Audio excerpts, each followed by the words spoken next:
बिस्मिल्लाहिर्रहमानिर्रहीम। रब्बिश्रह ली सदरी व यस्सिर ली अमरी वहलुल उक़दतम मिन लिसानी यफ़क़हू क़ौली।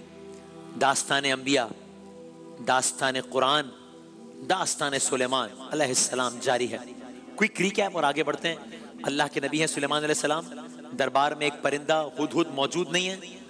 पूछा कहाँ है? आकर उसने बताया बड़ी खबर लाया हूँ, मैंने एक मुमलिकत देखी है, वहां खुदा को नहीं सूरत को सजदा किया जाता है, वहां मर्द की नहीं औरत की हुक्मरानी है। अल्लाह के नबी ने कहा ये हमारा खत वहां ले जाओ और खामोशी से फिर देखो कि वो मलका इस पर क्या रद्द-ए-अमल देती है। हुदहुद खत लेता है, दरबार सुलेमान अलैहिस्सलाम से उड़ता है, दरबार बिल्किस पहुंचता है, अब खत वहां पर फेंक देता है। अब दरबार मलका देख लेती है कि खत आ गया है। अब दरबार वालों की नजरें मलका पर, हुदहुद की नजरें खत पर। अगला मंजर, मलका की नजरें खत पर, चूंकि मलका ने खत उठा लिया है, अब मलका की नजरें खत पर, हुदहुद की नजरें मलका पर। पहला रद्द अमल मलका क्या देती है इस खत को देखने के बाद, ये बड़ा दिलचस्प है और ये कुरान करीम में आया है और हमने आपसे कहा था कि ये कल अर्ज करेंगे, आज अर्ज करते हैं।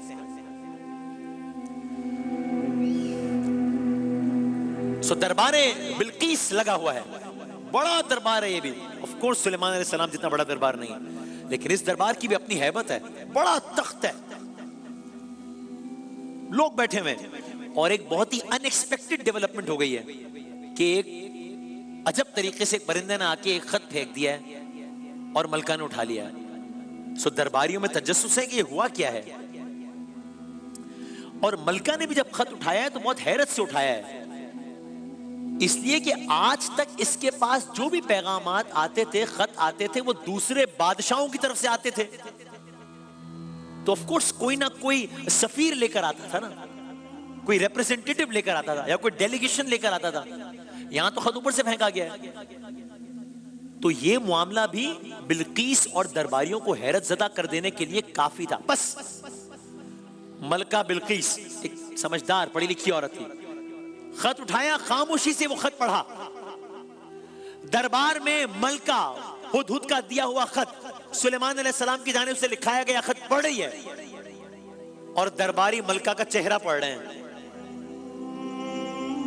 और हुदहुद दरबारियों और मलका के चेहरे के तासुरात पढ़ रहा है, क्योंकि उसे रिपोर्ट करना है वहां पे सुलेमान अलैहिस्सलाम को। ड्यूटी लगाई गई उसकी कि बताना क्या रद्द अमल था।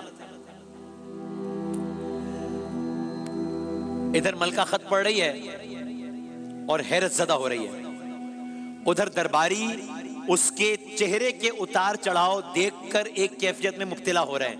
सब जानना चाहते इस खत में लिखा क्या है। मलका बिल्किस ने इन अल्फाज में अपने दरबारियों को इस खत की इत्तला दी। खत के कंटेंट के बारे में बाद में बताया, खत को डिस्क्राइब किस तरह किया मलका बिल्किस ने, यह भी कुरान की आयत का तर्जुमा है। कहा ऐ सरदारों, अपने सरदारों के ऐ सरदारों, ऐ बुजुर्गों, एक निहायती बावकार खत मेरी तरफ फेंका गया है। इलैया किताबुन करीम, सूरह नमल आयत नंबर 29 का तर्जुमा है। एक निहायत ही बावकार खत मेरी तरफ फेंका गया है। अल्लाह के नबी का खत था, लेकिन बताया नहीं कि खत में लिखा क्या है। दरबार में खामोशी, हर आंख हैरत ज़दा, हर कल्ब मुंतजिर, हर दिल बेकरार। सब जानना चाहते हैं कि इस खत में लिखा क्या है। यहां तक कि अब मलका ने खत का मजमून सुनाना शुरू किया। मलका कहती है इस खत के मंदरजात कुछ यूं हैं। अब ये खत के मंदरजात भी हैं और यही कुरान की आयत भी है। क्या है? इन्नहु मिन सुलैमान व इन्नहु बिस। ये आपने कुरान करीम की एक बहुत मुनफरिद आयत सुनी है। ये आपने सूरे नमल की वो आयत सुनी है जिसकी वजह से सूरे नमल कुरान करीम के बाकी 113 सूरतों से अलग हो गया, इस एतबार से कि कुरान करीम की आपने वाहिद आयत जो भी सुन ली, उसका बैकग्राउंड में असल में यही है कि कुरान करीम का ये वाहिद सूरा है कि जहां बिस्मिल्लाहिर्रहमानिर्रहीम इब्तिदा के अलावा दरमियान में भी है, जो आपने आयत सुनी। और इसका तर्जुमा भी अर्ज करते हैं। दरबारे बिल्किस में बजरिया हुदहुद पहुंचने वाला खत, खत सुलेमान अलैहिस्सलाम, बिल्किस की ज़बानी सुनिए, कहती हैं, ऐ सरदारों, मेरी तरफ एक बावकार खत फेंका गया है जो, अब ये आयत का तर्जुमा आ गया, जो सुलेमान की तरफ से आया है और शुरू अल्लाह के नाम से है जो बड़ा मेहरबान निहायत रहम करने वाला है। इन्नहु मिन सुलेमान, सुलेमान की तरफ से आया है। व इन्नहु बिस्मिल्लाहिर रहमानिर रहीम। जैसे अर्ज किया, पूरे कुरान में वाहिद मकाम जहां बिस्मिल्लाह सूरह के दरमियान है। लेकिन ये तो खत का आगाज है। खत में लिखा क्या है? खत आगे बढ़ता है, बिल्किस की तहरीर आगे बढ़ती है।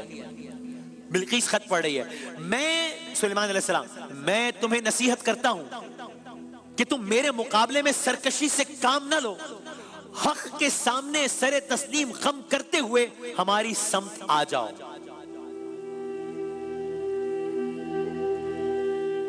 दरबार के तजस्सुस को उरूज पे ले जाने के लिए खत के ये अल्फाज काफी थे। देखिए ना, एक सिटिंग मलका को किसी ने एक दो टोक पैगाम भेज दिया है, तो अब हर इंसान में तजस्सुस बढ़ गया है कि इस पर मलका का रिएक्शन क्या होगा। क्या मलका को गैस आ जाएगा? क्या अब जंग हो जाएगी? क्या मलका खत में लिखा पैगाम मान जाएगी? क्या होगा? सो अब सारे दरबारी मलका की तरफ देख रहे हैं। मलका ने बात आगे बढ़ाई, कुरान करीम की आयत आगे बढ़ी। इतना अहम वाकया कि एक एक करके सूरह नमल में सारी डिटेल्स हैं इसकी। खत पढ़ लिया, खत के मंदरजात पढ़ लिए, मुख्तसर और जामे खत था। खत पढ़ने के बाद मलका ने अहले दरबार की तरफ देखा और कहा, ये बहुत अहम है क्योंकि ये इस मामले पर मलका का पहला बाकायदा रद्द अमल है। कहा, फिर आयत का तर्जुमा मफहूम, ऐ सरदारों, इस अहम मामले में तुम अपनी राय का इजहार करो क्योंकि मैं कोई भी अहम काम तुम्हारी शिरकत और तुम्हारी राय के बगैर अंजाम नहीं देती हूं। सो पता भी लग गया कि मलका बिल्किस किस तरह ऑपरेट करती थी, कंसेंसस के साथ, कोलिशन ऑफ आइडियाज के साथ, इत्तेफाक के राय के साथ। तो अब जब ये इतना बड़ा मामला आ गया तो उन्होंने, अगर मैं अपने अल्फाज में को, अपनी काबीना के अहम अराकीन से कहा कि मैं आप सबकी मुशावरत के बगैर इस पर फैसला नहीं करूंगी कोई, क्योंकि मैं वैसे भी आपके राय के बगैर फैसला नहीं करती।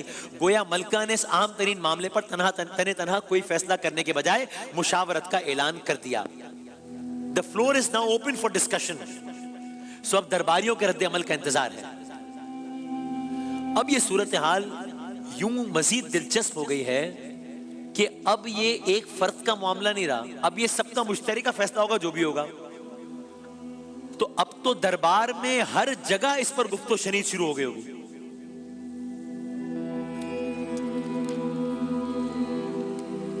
क्या रद्द अमल आया? कुरान ने इसे भी आयत की सूरत में बयान फरमाया है।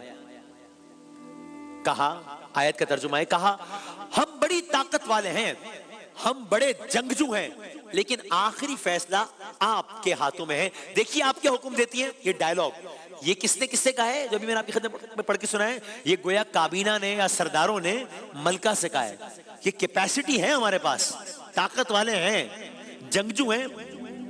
आप बता दीजिए, मैं फिर अपने अल्फाज में ले लूं अगर, तो काबीना ने मलका को हतमी फैसला करने का इख्तियार दे दिया इस बारे में, साथ बता दिया कि हम ताकत वाले हैं।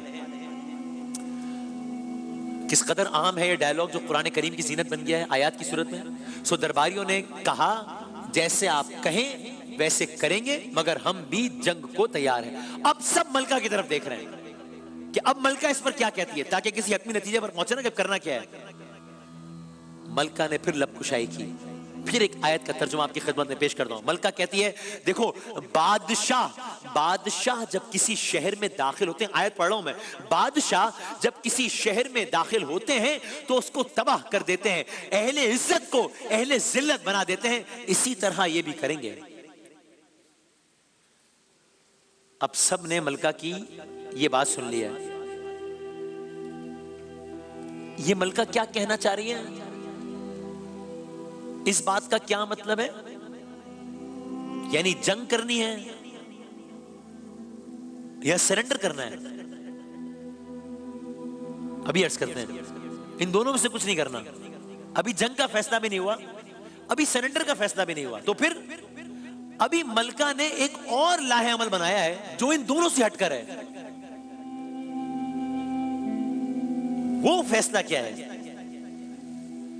एक कलर्स करेंगे इंशाल्लाह।